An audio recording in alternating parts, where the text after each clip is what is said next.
yang menterinya saya, karena dilawan oleh dunia.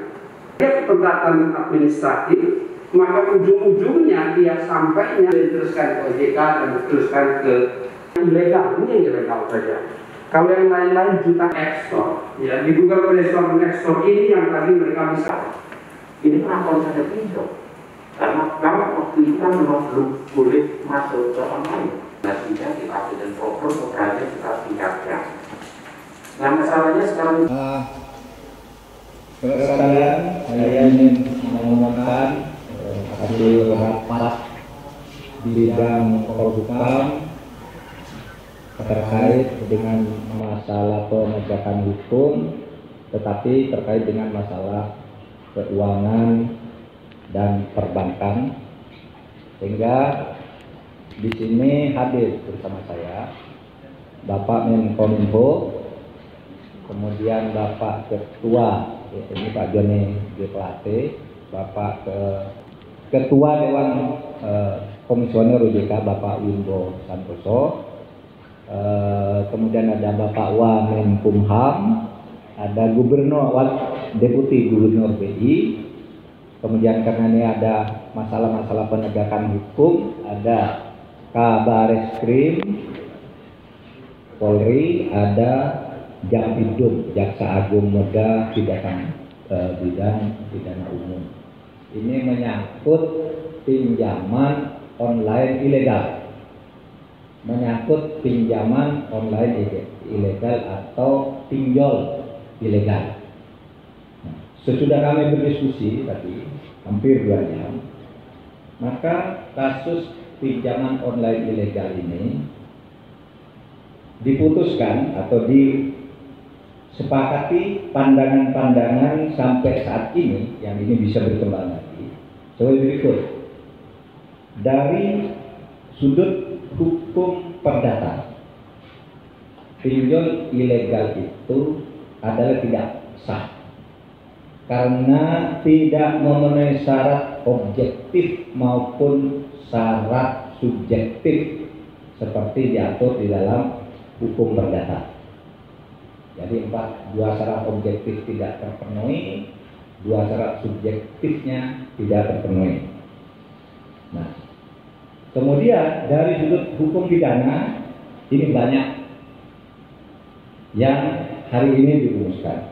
Pertama, hal yang sudah dilakukan oleh Bareskrim Polri, yaitu menyangkut ekses ikutan dari pinjaman itu, didorong untuk ditingkatkan langkah-langkah tindakan hukumnya. Ekses dari pinjaman itu yang tidak langsung terkait dengan pinjaman itu, misalnya ancaman kekerasan, ancaman menyebar foto-foto tidak senonoh dari orang yang punya utang kalau tidak bayar, itu terus sekarang bandar-bandarnya, pekerja-pekerjanya mulai ditindak. Nah, kemudian kita juga tadi menyinggung kemungkinan penggunaan pasal 368 KUH pidana, yaitu pemerasan. Ini hukum pidananya. Lalu juga ada pasal 335 KUH pidana tentang perbuatan tidak menyenangkan yang bisa dipakai. Kemudian Undang-Undang Perlindungan Konsumen. Kemudian Undang-Undang ITE pasal 29 dan pasal 32 ayat 2 dan ayat 3. Nah, ini kami umumkan kepada masyarakat bahwa dari aspek hukum perdata kita bersikap pinjaman online, pinjol ilegal itu ya ilegal, namanya juga ilegal, tapi bisa dinyatakan tidak memenuhi syarat sehingga bisa dinyatakan batal atau dibatalkan. Ya. Oleh sebab itu, himbauan atau ini statement resmi dari pemerintah yang dihadiri oleh OJK dan BI, hentikan penyelenggaraan pinjol ilegal ini. Yang kedua, kepada mereka yang sudah terlanjur menjadi korban, jangan membayar. Jangan membayar. Kalau karena tidak membayar, lalu ada yang tidak terima, diteror, lapor ke kantor polisi terdekat. Polisi akan memberikan perlindungan. Nah, saudara, dengan ini maka kita menegaskan kita hanya akan melakukan tindakan tegas terhadap pinjol ilegal. Untuk pinjol-pinjol lain yang legal, sudah ada izin sah, itu silakan berkembang, karena justru itu yang diharapkan. Tapi yang ilegal ini akan kita tindak dengan ancaman hukum pidana seperti itu tadi. Bareskrim Polri akan memasifikasi gerakannya, sehingga nanti di berbagai tempat kalau ada orang yang tetap dipaksa untuk membayar, jangan bayar, karena itu ilegal.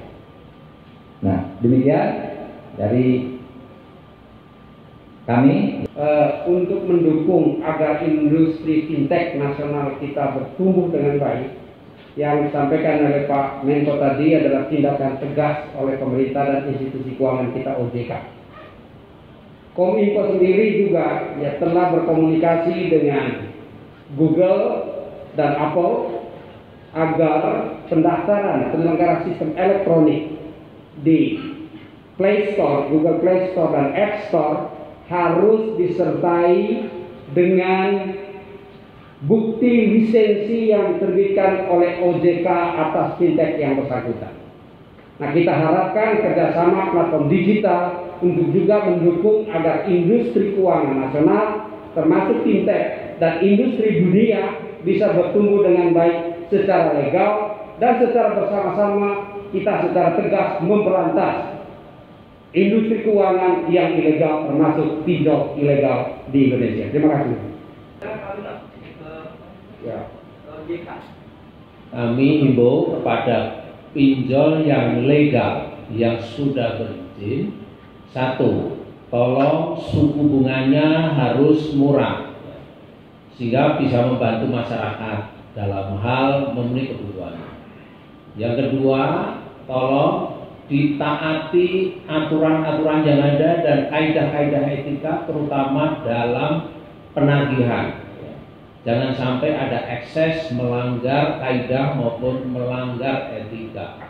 Yang ketiga, tingkatkan terus servisnya ke dalam hal yang positif, membantu masyarakat supaya masyarakat ini mendapatkan benefit tentang adanya pinjaman online. Terima kasih. Baik, terima kasih saudara sekalian. Assalamualaikum warahmatullahi wabarakatuh.